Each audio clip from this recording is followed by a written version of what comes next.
We are living in a new era, at the beginning of a paradigm shift in global energy use as profound as the shift from biomass to fossil fuels 2 centuries ago. But we're also living in an era of rapidly accelerating climate change. The UN climate scientists, the IPCC, said last year that we have to act now to halve our CO2 emissions within 10 to 12 years to ensure that the impacts of climate change are limited to mostly survivable levels. Mostly survivable. And in order to do that, we have to together undergo a dramatic shift away from fossil fuels to an extent that has no documented historical precedent. None. So how do these 2 shifts intersect? Can we move fast enough with the global clean energy transition to avoid the worst impacts of climate change? We are at a crossroads.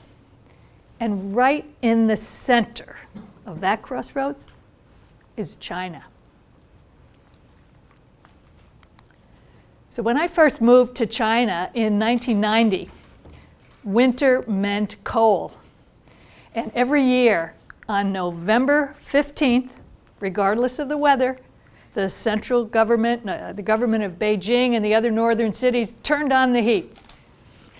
And instantly the skies would darken and our faces would become covered with soot. And I remember looking out of my grimy apartment window on Zhengromen Y and seeing bicycles, many of them 3-wheelers piled high with coal for people to bring home to their own homes for use in heating and cooking directly. I know this, I remember this distinctly because I don't think they had brakes. One of them rammed right into me one day and then ran away. But at that time, Beijing also had 4 major coal-fired power plants right there in the city, within the city limits, and the largest steel mill in the country. I was there at the beginning of China's emergence on the international climate negotiation stage. They invited, Premier Li Peng at the time, invited ministers from 40 developing countries to come to Beijing to develop a common negotiating strategy for the Rio conference in which the Framework Convention on Climate Change was to be negotiated.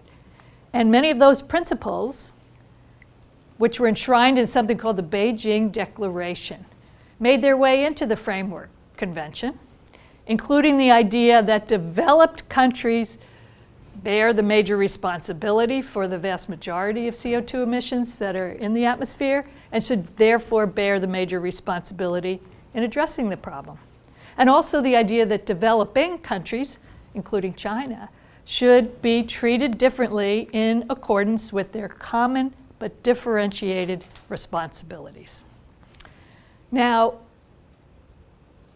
I was there in Copenhagen 10 years ago when China was widely blamed for the failure of the global community to reach a comprehensive climate treaty.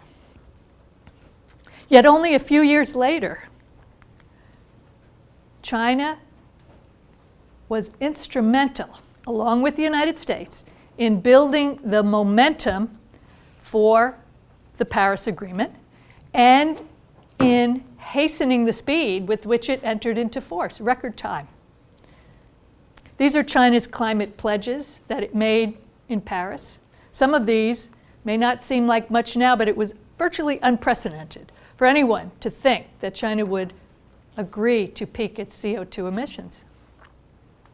So what changed between Copenhagen and Paris? And now that the Trump administration has retreated from its role as a global climate leader, is China stepping up? Will China save the planet? To answer that question requires an understanding of the complex economic and political context in China today and the formidable obstacles that it faces in its low carbon transition and the many powerful stakeholders that are resisting its rise. But one thing is clear to me, and that is China is uniquely positioned and is already having an outsized impact in catalyzing the speed and the scale of that global clean energy revolution. And I'm going to talk about 4 topics, key issues: coal, renewable energy, electric vehicles, and China's massive global infrastructure project, the Belt and Road Initiative. In 2006, China overtook the US to become the leading greenhouse gas emitter, a dubious honor. And now China is responsible for 30%, nearly 30% of global CO2 emissions. Although it's important to note that China's per capita emissions are still less than half those of us here in the United States. So where do these CO2 emissions come from? Sure enough, coal. Now, some of you may have seen the famous hockey stick graph for global CO2 emissions. Well, it parallels this one. And why is there such a huge jump? Well, it began in 2001 when China joined the WTO and launched what became the fastest growing economic miracle in global history. During that decade, China quadrupled its GDP, it nearly quintupled its exports, and it tripled its coal consumption. But look at this. If China continued that model, we wouldn't have room on the chart. But starting in 2013, coal consumption and CO2 emissions in China began to go down. It started in about 2010 when China started to realize that that economic development model, heavy industry, exports powered by coal, was not giving the citizens the quality of life that they wanted. And it came to a head in 2013, the year of the air apocalypse, when it became unmistakable that China was choking on its own development. That was the year when everybody was wearing face masks, began to wear face masks. When I went into my Beijing office, I got my requisition mask as well. And we bought several huge air purifiers in our tiny office. But the hospital admissions soared. And some estimates were that 4,000 people were dying every day from air pollution in China. And that's equivalent to having every man, woman, and child in China smoking 1.5 cigarettes every hour. It was like living in an airport smoking lounge, living in Beijing. And the public concern soared, and the government realized that something had to be done. So by the end of that year, it had invested $1.7 trillion in air pollution control and enacted a very comprehensive air pollution control and action plan targeting coal consumption in its most polluted eastern regions. And the results were pretty impressive. Something, again, that nobody saw coming. Starting in 2013, coal consumption and CO2 emissions in China plateaued. And then they continued to go down between 2014 and 2016 because of the government's concerted effort, mostly top-down, series of policy, programs, targets, investments, you name it. And because of China's war on coal, global CO2 emissions also stabilized during that time. Because if coal use in China were a country, it would be the largest CO2 emitter of any other country in the world except China itself. But China's low carbon transition still faces a bumpy road, at least in the near term, because in 2017 and again last year, China's CO2 emissions, coal use in particular, and its CO2 emissions started to rise again. And the reasons for that, as I discussed in my book, are the same fundamental obstacles that China is facing again, especially as its economy begins to slow down. The resistance of the local governments whose economies were pretty much built on coal, who still look for coal tax revenues, jobs, and were continuing, as satellite pictures showed, to build coal plants in defiance of the central government initiatives. And also the fossil fuel industry, which has been moving away from the polluted coast, where it's restricted to the western part of China building enormous coal to chemical facilities whose CO2 emissions are much higher. So the main question we face now is this a blip or a trend? What China needs to do to continue cutting its reliance on coal is to double down on a whole raft of initiatives that it has been working on over the last several years that have proven so successful. Some of them are top-down initiatives like a mandatory cap on coal consumption. Some are market-based initiatives. So China's efforts to launch what may become the world's largest carbon trading market. Some of them are economic. And I think almost most important here is for China to continue its efforts to reform the rules of the road for its power sector, because those rules were built and continue to give an advantage to coal. And it makes it a lot more difficult for renewable energy to compete on the grid. But that said, the story of renewable energy in China has been remarkable. Why? Not just to cut pollution, but China recognizes that renewable energy is the largest market opportunity of the 21st century.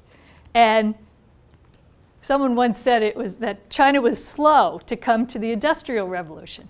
It kind of lagged behind, at least initially, in the information revolution. But it's not going to let that happen with the clean energy revolution. And sure enough, China, again, look at this date, 2013, that transition year. China became the world's largest investor in renewable energy, and it's continuing to grow every year, even as the cost of that renewable energy goes down. And right now, China's investments last year were twice that of the US. The story of solar is even more exciting because a little more than 10 years ago, China was already the leading exporter of solar panels. And today, 9 out of 10 of the largest solar panel manufacturers in the world are Chinese. But its domestic industry was virtually non-existent. Someone estimated that the total solar energy in China at that time, 2007, was less than the city of San Antonio has today. But then the global economic crisis hit of 2008, and their major buyers, particularly Germany and other European countries, cut their solar subsidies. They couldn't afford it anymore, and the bottom fell out of China's solar export market. So it realized it had to take action to build a domestic market. It began in 2008, that year, with something called the Golden Sun Program, the beginning of China's feed-in tariff, special prices for solar energy. And then in 2012, China declared solar and wind strategic industries. What does that mean? There was a special 5-year plan just for solar, which included a whole raft of measures designed to build that domestic market, expand the overseas market, bring down the costs, improve the quality, and ramp up innovation. And look what the story is now. In 2017, China installed as much solar energy capacity as the entire world had in 2014. It grew again another 50% last year. And by next year, China will have 4 times the solar energy capacity of the United States as we continue to cut funding for R&D and for subsidies and all the other supports for solar energy that China has used so effectively. China now has 1 out of every 3 solar panels in the world deployed, although a lot of them, we'll talk about in a minute, are not making it into the grid. But in terms of capacity, China has 1/3 of the world's total solar capacity. And it now has 1 out of every 3 wind turbines in the world. I remember for years watching wind energy capacity double in China. It has slowed down now, but it's still projected to grow tremendously. And China is also pursuing offshore wind as the next frontier. But I look at this picture, I'm reminded of an ancient Chinese proverb. When the winds of change blow, some people build walls and others build windmills. I think this picture is very emblematic of the global clean energy revolution. This was taken in Anhui province, one of the provinces that has been most reliant on coal. And a year ago, Anhui built the world's largest floating solar power plant on top of a collapsed coal mine. And I couldn't resist showing you this one.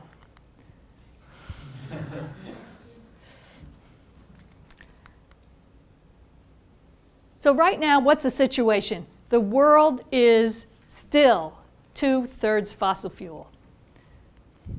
But thanks to China's efforts, the cost of solar and wind has dropped by 70 to 80% in only the last decade. So what China is doing is in its own self-interest, but it's benefiting everybody around the world. And last year, 2017, the global installation of solar worldwide was more than coal, nuclear, and natural gas combined. That's the global energy transition. But is it enough? No. The IPCC report says we have to get to 85% renewables at least by 2050. We have to phase out coal to no more than 2%. And we have to invest 6 times faster in renewables than we are currently doing. And so here's some of the challenges that China faces. They include geographic challenges. Much of its renewable energy, solar and wind, is in the western part of the country, far away from the demand centers. Some of it is political. Like I said before, they need to move away from a system in which coal still has built-in advantages and is highly subsidized. China faces economic problems. It's built so much solar and wind that it can no longer afford those subsidies, which were 10 times those of the United States. So it's moving away and trying to cut subsidies in a way that where solar and wind can compete on their own merits with coal. That is not easy. Another major transformation really took hold in 2013, and this is the electric vehicle revolution. What the Wall Street Journal called sheer force of will, China's efforts to build the world's largest electric vehicle market. And New York Times journalist Tom Friedman called it a moonshot a multi-billion-dollar moonshot that China had launched to take over the US leadership in auto production. And many people think that the government is monolithic, that the central government comes down with these edicts, everybody complies, and they have a big advantage among us from other countries, even democracies like ours. But I just put in this picture of someone named Wang Gan to show that individual initiative still plays a huge role in China, just like it does in every country. I first met Wang Gan when he was an automotive engineer, just returned from Germany, where he'd been working for Audi. He came back to Shanghai to set up an institute at Tongji University to build the world's first fuel cell concept car, which I was invited to test drive. But I have to say, Rube Goldberg would have been very pleased. But electric vehicles don't take as much know-how.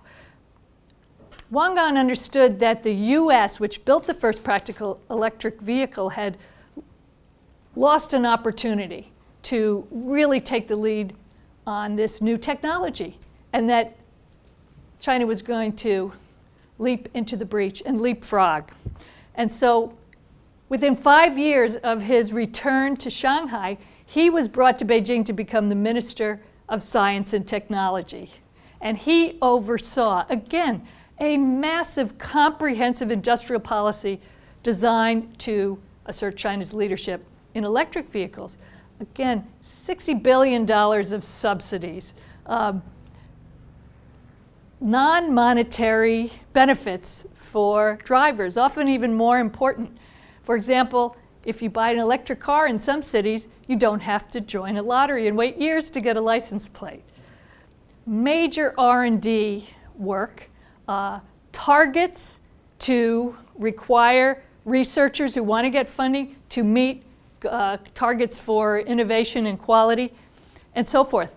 And so right now, I should just say in passing that a lot of this was enshrined into China's Made in 2025 initiative.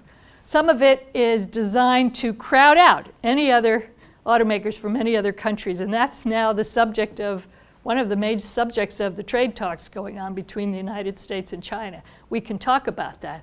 But what China has done in all this comprehensive, integrated effort, China now owns 50% of the world's electric vehicles, and that's going up fast because for the past 3 years, sales of EVs in China has constituted 1/2 of global sales. But even more important, China is now responsible for 99% of the world's electric buses. Much of it from a company you may have heard of, because I think they have a production facility here in Southern California, BYD, Build Your Dreams. Warren Buffett identified this company early on as a very wise investment. China also owns 50% of the world's charging infrastructure, and many, many cities have or are in the process of switching their entire bus fleet, taxi fleet to electric. China also leads the world in electric bikes, electric scooters. They're looking at autonomous vehicles, self-driving vehicles, ride sharing. How can they electrify all of this and take advantage of these major shifts in mobility? So right now, electric vehicles globally make up 4.6% of the global car fleet, up from 2% last year. And again, China's efforts have brought the cost of the batteries, the lithium-ion batteries used in electric vehicles, by 76% just in the last 5 years. That's what's making electric vehicles slowly but inexorably competitive on cost with the traditional internal combustion engine. Some experts say that within 8 to 10 years, it'll be as cheap to buy an electric vehicle as a dirty diesel or a gasoline car. So that's why some experts say we could reach 50% electric vehicles by 2050. But is that enough? Of course not. You know that. This climate change imperative requires that up to 65% of all transport needs to be zero or low emission by 2050. We still have a long way to go, even though China has given us a real bump up. And here's the challenges, once again, that China faces. Many of these are the same that we face here in the United States. Although China is doing more than anybody else to continue to bring down the cost of those batteries, which, by the way, can also be used to store electricity from solar and wind, so that you don't always have to use it when the sun is shining and the wind is blowing. So China, we've all heard of Tesla building a gigafactory for electric vehicle batteries, but China is building gigacities, 20 plus gigacities, where everybody in the town is involved in building those batteries. And the cost savings are so remarkable.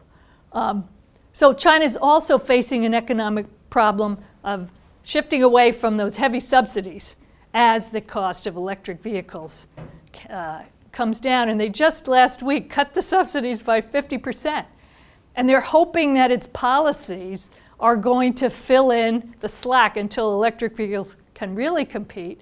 One of the things they did I thought was so interesting was based on California's zero-emission vehicle mandate. So last September, China announced that any large automaker in the world who wanted to sell vehicles in China, which is the largest auto market, had to ensure that a certain and growing percentage of them were what they call new energy vehicles, which includes hybrids, fuel cells, and electric vehicles. And I never saw the vehicle industry move so fast. Within weeks, every major automaker had announced new investments, new production facilities, new model lines of electric vehicles.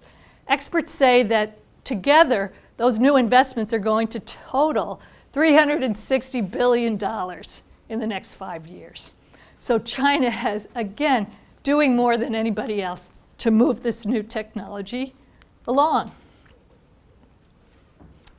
So China has every reason to share its expertise in clean energy, its technology, its programs and policies that have worked so successfully with other countries around the world, particularly through its massive Belt and Road Initiative, which was announced, oddly enough, also in 2013.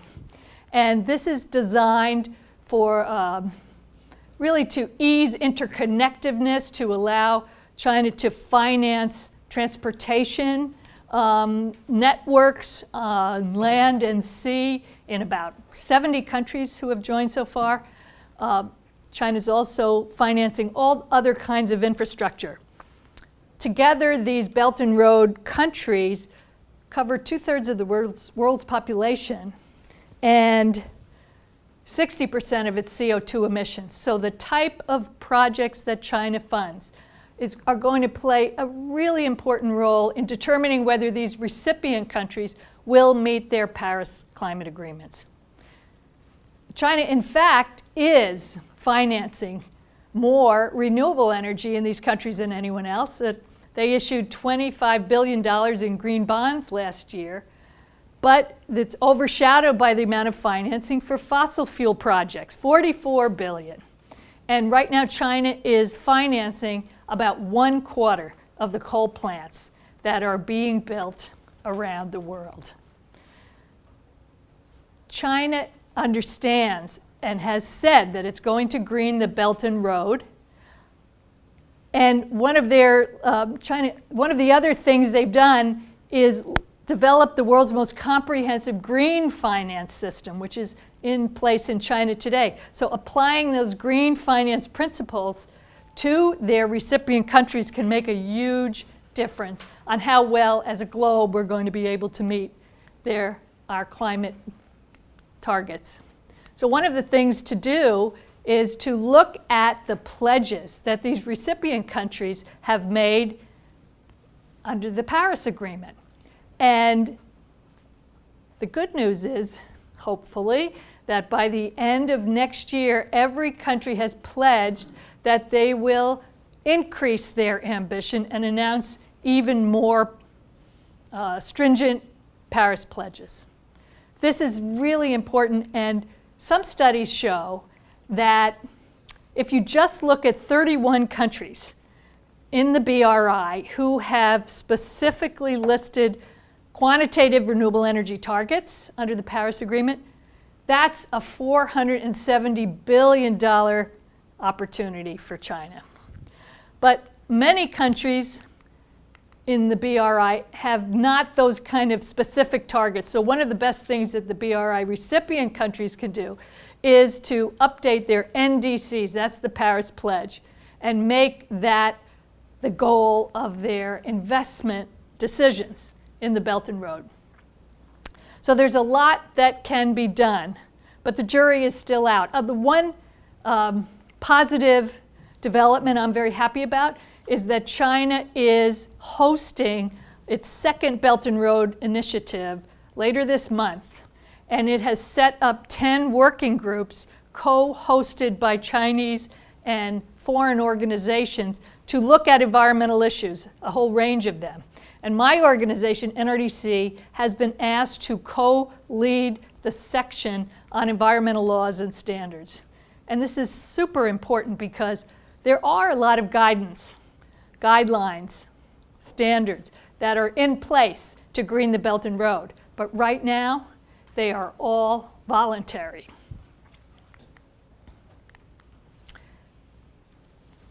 So to close, here are two pictures taken from the window of NRDC's Beijing office, 3 days apart. So these are the two paths. When I say China's at a crossroads, these are the two paths it can go down.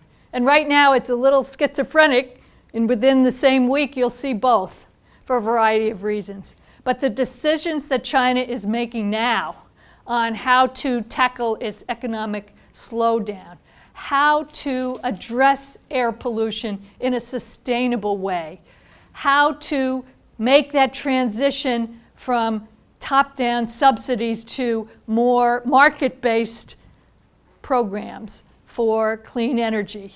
And very important, how is China going to respond and reaffirm its commitment to the Paris Agreement next year, now that the US has announced its decision to withdraw in 2020. These are big challenges, but I wanted to show you some of the people that are helping China address these challenges. These are my colleagues in NRDC's Beijing office. When I started our Beijing office over 25 years ago, I used to joke that the office was one man with a cell phone. And now we have over 50 people working in Beijing every day to help China cut its coal consumption. We were the ones that proposed a mandatory national cap on coal consumption, which was approved in the 13th five-year plan. And now we're doing the same thing for an oil cap project, working with 20 different Chinese institutions, research organizations, academic organizations, industry associations, trying to build champions for a cap on China's oil consumption as well as its coal consumption. We're the ones working with Shanghai on an innovative pilot project to integrate charging of electric vehicles with the availability of renewable energy on the grid so that we can scale up both to the levels we need to be. So at this point you may be asking me, well, will China save the planet? And I can't help answering by saying you'll have to read my book to find out. But regardless of the answer, it's very clear that every country, every city, every state, every province, every investor, every business, every person needs to jump into the battle, step up their level of ambition, and accelerate their efforts. So I hope you'll join me and NRDC as we fight to save the planet. And I'll just leave you with one thought. every action matters. Every degree of warming matters. Every year matters. And every person matters. Thank you very much.